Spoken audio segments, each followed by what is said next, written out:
Hello everyone, welcome to ICEGee 2026. I'm Alan Wang from the University of Auckland. Today I will share with you our research work about multimodal data intelligence and smart energy simulation.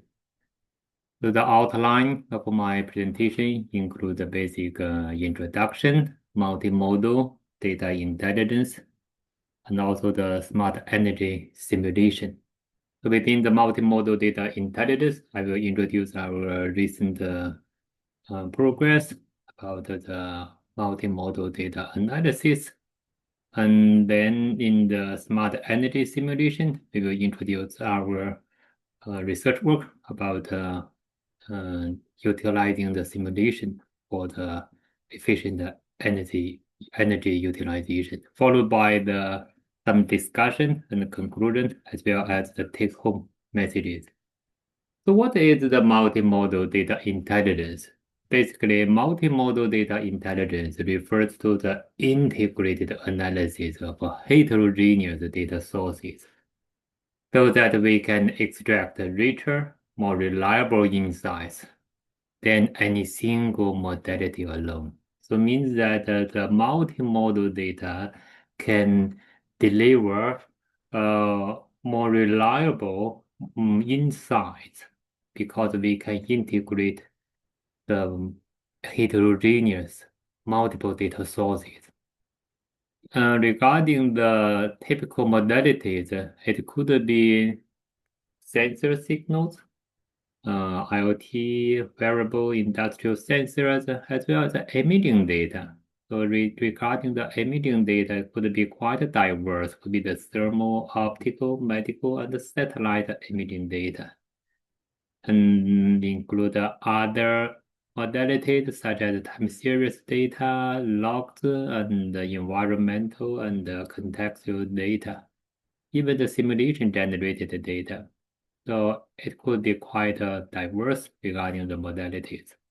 Why it is important? The real-world systems basically are most real-world systems are complex, dynamic, and interconnected. And the single model analysis can often miss the cross-domain interactions. But the multimodal fusion can enable the robust perception, prediction, as well as the decision making. So multimodal data intelligence is the trend, it's very important. For the AI methods for multimodal data intelligence, I think the core AI relevant technologies include the feature level and the representation level data fusion, and the deep learning architecture could be CNN, transformers, and graph neural networks, temporal modeling, recursive neural networks, attention, state space models, as well as the physics-informed and simulation-aware learning. For the fusion strategy, basically there are three strategies. The early fusion, we fuse the features, and then late fusion, we fuse the decision, and then the hybrid fusion, which combines the data-driven and the model-based approaches. The challenges which related to the AI method for multimodal data intelligence include the data heterogeneity. So I will introduce the harmonization method and the scale, and also the noise, the missing data, uncertainty, as well as the interpretability and the trustworthiness for the AI models. We hope that AI models can have the capability of higher generalization across domains, across systems. This is a recent technology related to the integrating language models into the visual recognition and the reasoning. So the vision language models are deemed as efficient paradigms that can build the bridge between the visual perception and the textual interpretation. So the visual language models have triggered more and more interest, attract a lot of interest, serving not only as self-supervised learning in pre-training stage, but also as an important means to introduce auxiliary information into the visual perception. So this diagram shows the the common applications of integrating language into visual recognition in the context of medical image analysis. But in terms of the application, it could also be applied to other application areas, environmental and other decision-making systems. And the harmonization, we know that the data source could be from multi-sites using different device, different sensors. Then when we are going to put all this multi-source data together, we need to do some pre-processing, for example, the harmonization or normalization, so that we can remove the effects of the device. We will only capture the real important information within the multi-source data. So this is the paradigm to perform data harmonization. Then after harmonization, you can see that the image looks similar to each other in terms of the different tissue types. While before the harmonization, even though there are good contrast between different tissues for each data source, but across different devices, we can see the very obviously difference between different devices among for the data. So this is the important steps to remove the device-related effects. This is called harmonization. Another recent development in our group is applying the brain-inspired neural network models, such as the spatial temporal associative memory, which is very useful for analyzing the longitudinal data. So inspired by the human brain, the brain-inspired spatial temporal associative memory had been proposed, and we developed some models and based on the previous new COBE brain-inspired spiking neural network framework. Then, based on the pilot study, which demonstrated several advantages over the traditional methods, especially in processing the longitudinal follow-up data. So the sensor signals, so I will introduce a typical application of applying deep learning method to analyze the sensor signals. So for the sensor signals, the typical machine learning method could be supervised learning, unsupervised learning, and also the deep learning, and in order to uncover the hidden patterns, anomalies, and trends. So the intelligent sensor signal analysis had a lot of advantage. For example, enhanced accuracy, scalability, and adaptability to changing data patterns, and the ability to handle very complex and high-dimensional data sets. And this is our data set. We collected through data set. And then this is the typical temporal data. So the first research question is the anomaly detection, which is very important in sensor signal processing. We want to identify abnormal or signal that then we can remove this kind of abnormal signal. Because if we include abnormal signal, it's often to lead to making a high risk decision because the data is not reliable. Deep learning algorithm is effective for anomaly detection because it can address the imbalanced data sets. The self-supervised learning approach has been approached to address the diverse and unknown features of abnormalities.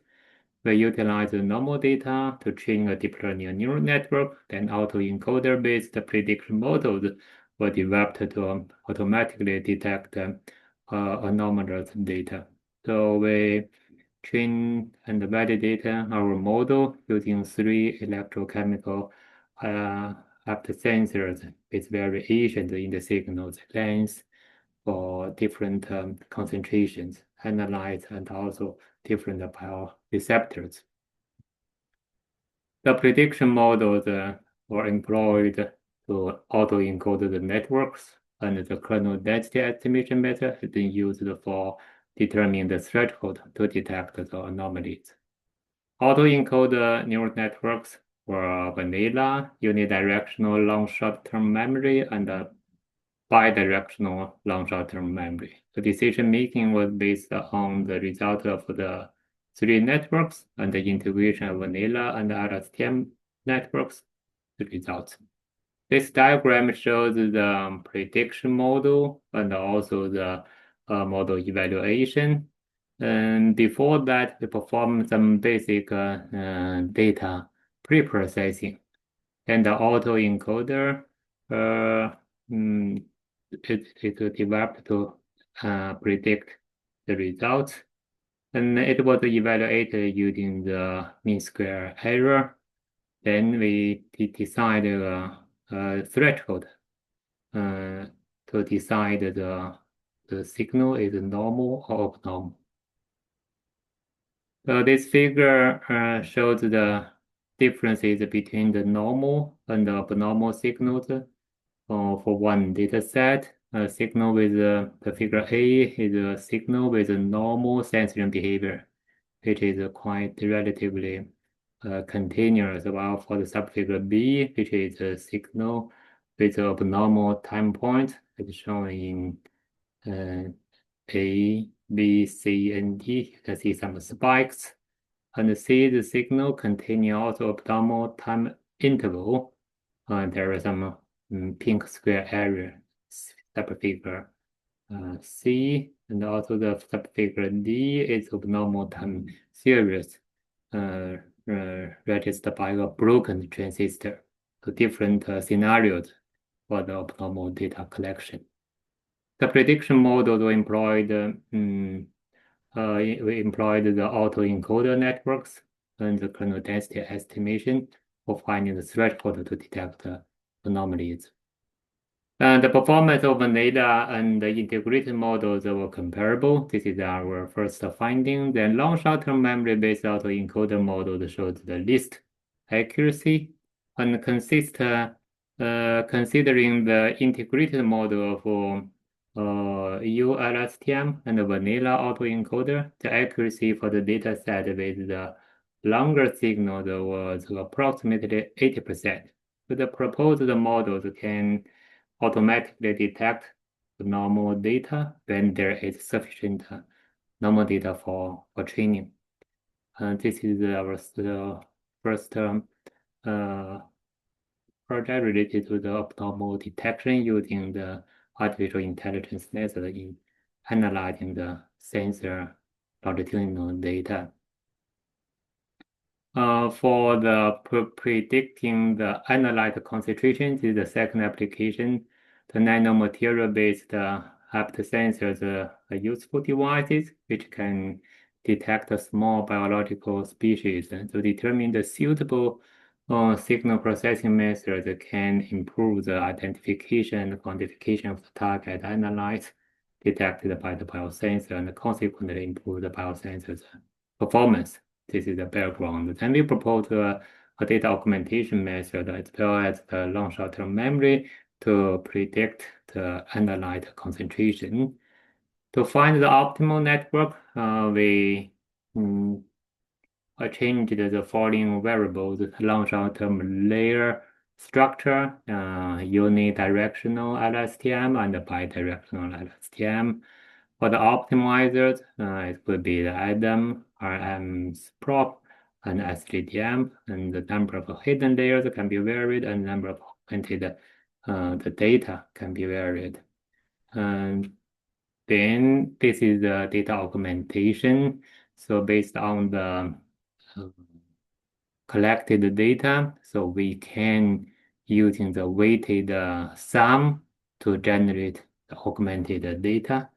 This is for the data augmentation for different data sets. So the machine learning prediction model, this is the diagram shows the long short-term memory, the background, then long short-term memory, the architecture, and followed by the optimization. So we have different options for the optimizers. We can also change the hidden units, and also we can adjust the number of augmented samples in the training data. The prediction model evaluation, different the comparison of utilizing different combinations of for the variables. And then this is another data set. Basically, the finding is that our experimental result reveals that the highest original data accuracy increased from 50% to 92% by exploiting the data augmentation. It means that data augmentation is very useful. And then for the data augmentation, we can draw the conclusion that it can increase the prediction performance, especially for the limited number, the limited training sample size. And the optimizer, the ADAM and the RM's prop are more accurate than SBDM. And the bidirectional STM can achieve more suitable results, more reliable results for longer time series. And these results demonstrate that the proposed method can automatically detect the analyte concentration from the sensor signals, and the bidirectional LSTM is more suitable for longer time series. This is our the different the overall summary of this study, the deep learning, the anomaly detection, then the different we train the model, define the model, and train the model, and then evaluating the model with the test data. The hybrid networks, including the convolutional and recurrent layers with the convolutional neural networks, can achieve 82 to 99 accuracy across all the three data sets. The effectiveness of the suitable data pre-processing is very important to enhancing the neural network performance and enable the automatic analyte identification and quantification from the data set. And then come to the simulation of the integrated wind and tidal renewable energy systems. We know that the integrated wind and tidal renewable energy can represent a significant stride forward in the pursuit of sustainable and clean energy solutions. And the modeling and the simulation can be helpful to evaluate the performance, the efficiency. So it can also help to optimize the design and operation of the renewable energy infrastructure. So this study aims to design an integrated offshore structure which can support a hybrid assembly of one wind plus two tidal turbines. So we utilize the Cook Strait region as a test location for the wind and tidal renewable energy sources. And FEM, finite element analysis, was adopted to find the displacement of the structure for different types of soils using Optum 3. And this is the scheme, the design of the hybrid system consisting of wind on the left side, on the wind and the tidal turbines, and the finite element analysis. And this is applying the cyclic load to the structure using the Optum different experimental settings. So the monopile has been found to be a suitable foundation type as the most cost-effective solution in the water depth less than 30 meters based on our simulation analysis result. And the result also enabled the finding of the amount of deflection for each soil type, and the maximum deflection of the structure occurs for the firm clay soil in rotational speed of 11 to 13 RPM. This is our findings utilizing the simulation of finite element analysis, which is very useful to perform this kind of analysis. Then come to the discussion and conclusion for this talk. We can see that the multimodal data intelligence is very important. We can see this is the trend. It is a very solid foundation for intelligent, resilient, and sustainable energy systems. For the simulation, you can see the simulation offers a cost-effective, which is based on the computer simulation, and by putting the parameters as accurate as possible, then which is very cost-effective based on the simulation, and also it's time efficient. So we can utilize the computer to run the simulation rather than to do the real experiment, which could be very time consuming. So the simulation offers a cost-effective and time-efficient way to test hypotheses and evaluate alternative solutions and reduce the risks in the design and also the real-world deployment. If we could integrate the simulation and also the intelligent multimodal data analysis, then there could be a lot of advantage. For example, potentially we can improve the efficiency, reduce the cost, and identify and address the issues proactively, which is very important. So the take-home message, finally, about what I want to see is that integrating artificial intelligence, sensors, as well as the simulation can enable smarter decision at a system scale. Thank you. That's all for my presentation. Finally, I want to acknowledge my collaborators, the list below, and also others, and also the funding agencies. Thank you. Thank you so much.